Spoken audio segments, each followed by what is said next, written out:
Friends, എല്ലാവർക്കും ഹബീസ് teaching വേൾഡിൻ്റെ പുതിയൊരു വീഡിയോയിലേക്ക് സ്വാഗതം. ഇന്നത്തെ നമ്മുടെ വീഡിയോ എന്ന് പറയുന്നത് വേറെ ഒന്നുമല്ല, ആനുവൽ എക്സാം ഒക്കെ അടുത്ത് വരികയാണ്.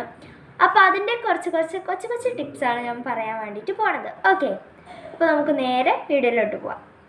സോ ഫസ്റ്റ് ടിപ്പ് എന്താണെന്ന് വെച്ച് കഴിഞ്ഞാൽ, നമ്മൾ എല്ലാവരും മിക്കുള്ളവരും എക്സാമിൻ്റെ തലേ ദിവസം കുത്തിയിരുന്ന് പഠിക്കുന്നവരാണ്.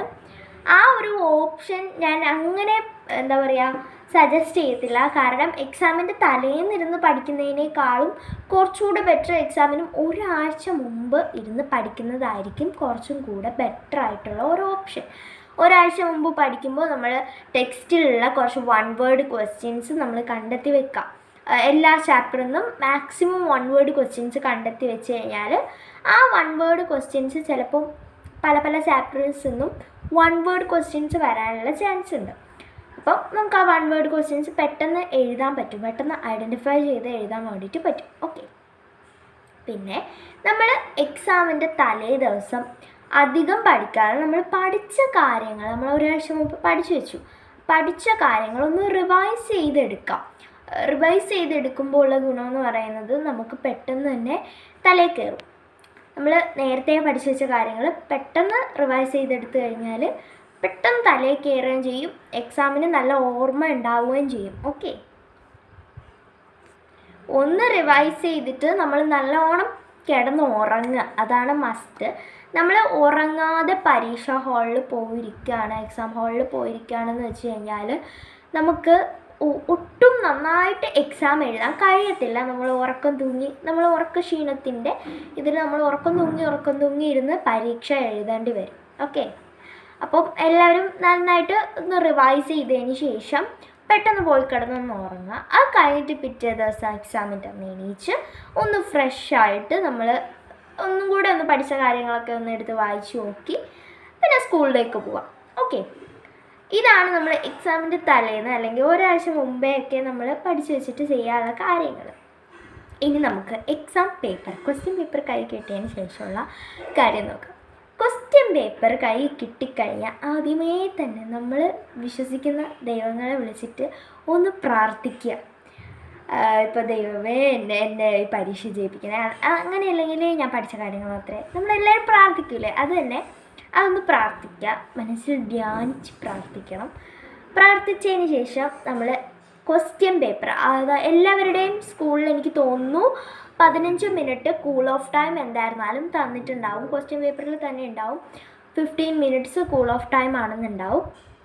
ആ 15 മിനിറ്റ്സ് ചിലവരൊക്കെ ഉണ്ട് എത്രയും പെട്ടെന്ന് ആൻസർ എഴുതി തീർക്കണമെന്ന് പറഞ്ഞ് പെട്ടെന്ന് എഴുതി തീർക്കും.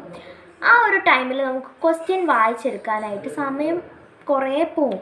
പക്ഷേ ഈ ഒരു 15 minute time cool off time ഉണ്ടല്ലോ, ആ കൂൾ ഓഫ് ടൈമിൽ നമ്മൾ നല്ലോണം ക്വസ്റ്റ്യൻസ് വായിച്ചെടുക്കുകയാണെന്നുണ്ടെങ്കിൽ നമുക്ക് നല്ലോണം എക്സാം എഴുതാൻ വേണ്ടിയിട്ട് പറ്റും. നമുക്ക് ഇപ്പം ആ ഒരു ആൻസർ നല്ലോണം അറിയാം, പക്ഷേ ആ ഒരു ക്വസ്റ്റ്യൻ വായിച്ചെടുക്കുന്ന ആ ഒരു സമയം നമുക്ക് എന്ത് ചെയ്യാം, ഈ 15 മിനിറ്റ് കൂൾ ഓഫ് ടൈമിൽ എല്ലാ ക്വസ്റ്റ്യൻസും വായിച്ചു കഴിഞ്ഞാൽ നമുക്ക് ആ ഒരു ടൈം ലാഭിക്കാൻ പറ്റും. ഓക്കെ, ഞാൻ പറയുന്നത് എത്രത്തോളം മനസ്സിലാവുന്നുണ്ടെന്ന് എനിക്ക് അറിയത്തില്ല, എന്തായിരുന്നാലും ഞാൻ പറയുവാണ്. ഓക്കെ, അപ്പോൾ ഇതാണ് നമ്മളുടെ 3rd ടിപ്പ്.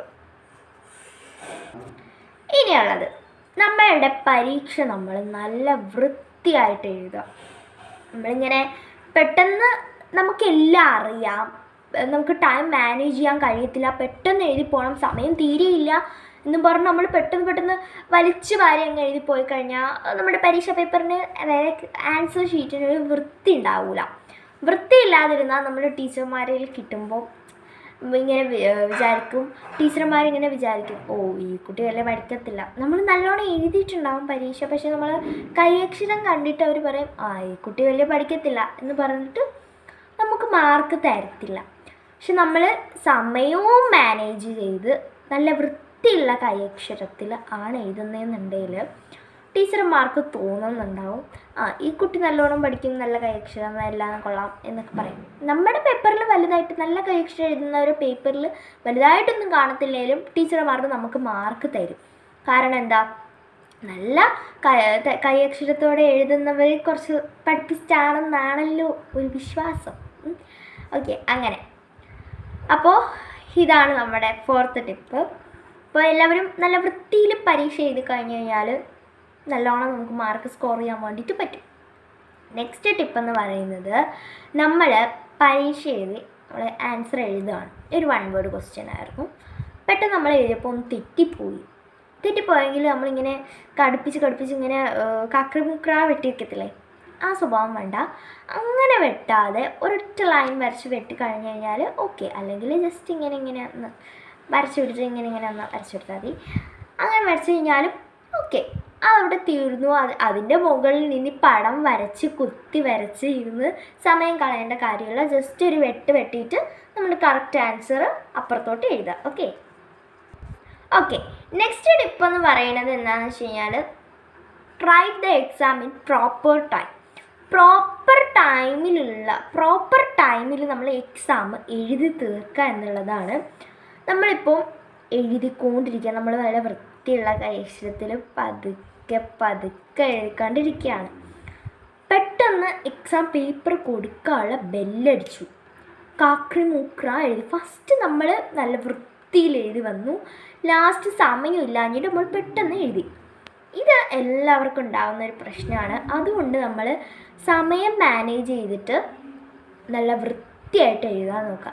വൃത്തി ഉണ്ടാവണം, എന്നാൽ നമ്മളത് സ്പീഡിലും എഴുതിയിരിക്കണം. അങ്ങനെ എഴുതാൻ നോക്കിക്കഴിഞ്ഞ് കഴിഞ്ഞാൽ നമ്മളുടെ സമയവും മാനേജ് ആവും, നമ്മളെ പേപ്പറും വൃത്തിയാവും, ടീച്ചർമാർക്ക് മാർക്ക് ഇടാനും തോന്നും, എല്ലാം സെറ്റാണ്. നമ്മൾ എല്ലാ ആൻസേഴ്സും എല്ലാ ആൻസേഴ്സും എഴുതി കഴിഞ്ഞിട്ട് നമ്മുടെ എക്സാം ഫിനിഷ് ചെയ്തതിന് ശേഷം ആൻസർ ഷീറ്റ് ഒന്ന് നല്ലോണം വായിച്ചു നോക്കുക. ഇത് മസ്റ്റായിട്ടുള്ള കാര്യമാണ്. നല്ലോണം ആൻസർ ഷീറ്റ് ഒന്ന് വായിച്ചു നോക്കുക. ഇത് ചെയ്ത് കഴിഞ്ഞാൽ നമുക്ക് നമ്മുടെ കയ്യിലുള്ള സ്പെല്ലിംഗ് മിസ്റ്റേക്സ് ആണെങ്കിലോ, അല്ലെങ്കിൽ നമുക്ക് എന്തെങ്കിലും സ്പെല്ലിംഗ് മിസ്റ്റേക്സ് അല്ലാന്നുണ്ടെങ്കിൽ വല്ല അക്ഷരത്തെറ്റുകൾ തന്നെയാണല്ലോ സ്പെല്ലിംഗ് മിസ്റ്റേക്സ് എന്ന് പറയുന്നത്. മാത്രമല്ല നമുക്ക് ആൻസറിൽ എന്തെങ്കിലും തിരുത്ത് വരുത്താണ്ടെങ്കിൽ, ഇപ്പം എക്സാമ്പിളായിട്ട് എന്താ പറയുക, ഇഗ്നോർഡ് എന്ന് നമ്മൾ എഴുതി, ദാറ്റ് ഗായ് ഇഗ്നോർഡ് എന്ന് എഴുതി. പക്ഷെ നമ്മൾ ആ ഇഗ്നോർഡിൽ എന്ത് ചേർത്തില്ല, ഡി ചേർത്തില്ല. അപ്പോൾ അങ്ങനെ നമുക്ക് ചേർക്കാം. പിന്നെ ദാറ്റ് ഗായ് അല്ലായിരുന്നു, രാമു ആയിരുന്നു, ദാറ്റ് അവിടെ ഇല്ലായിരുന്നു. അങ്ങനെയാണെങ്കിൽ നമുക്ക് അതൊക്കെ തിരുത്താം. അങ്ങനെ വായിച്ചു നോക്കിക്കഴിഞ്ഞാൽ അങ്ങനെ ഒരു ഗുണമൊക്കെ ഉണ്ട്. ഓക്കെ, നെക്സ്റ്റ് എന്ന് പറയുന്നത്, make sure we will write all the questions properly. അതായത് നമ്മൾ എല്ലാ ക്വസ്റ്റ്യൻസും അറ്റൻഡ് ചെയ്തിട്ടുണ്ടെന്ന് ഉറപ്പ് വരുത്തണം. എനിക്ക് തോന്നുന്നു സ്റ്റേറ്റ് സിലബസിലുള്ള എല്ലാ കുട്ടികൾക്കും എന്താ പറയുക, 7 ആക്ടിവിറ്റി ആയിരിക്കും ഇംഗ്ലീഷിൽ കാണുക. മിക്കവാറും 7 ആക്ടിവിറ്റി ആയിരിക്കും. ഞാൻ പറയുന്നത് 7ാം ക്ലാസ്സിലേക്കാണ്. 6ാം ക്ലാസ്സിന് എനിക്കറിയില്ല. 7ാം ക്ലാസ്സിന് എന്തായിരുന്നാലും 7 ആക്ടിവിറ്റി കാണും. ആ 7 ആക്ടിവിറ്റീസിൽ നമ്മൾ ഫുള്ള് അറ്റൻഡ് ചെയ്യണം.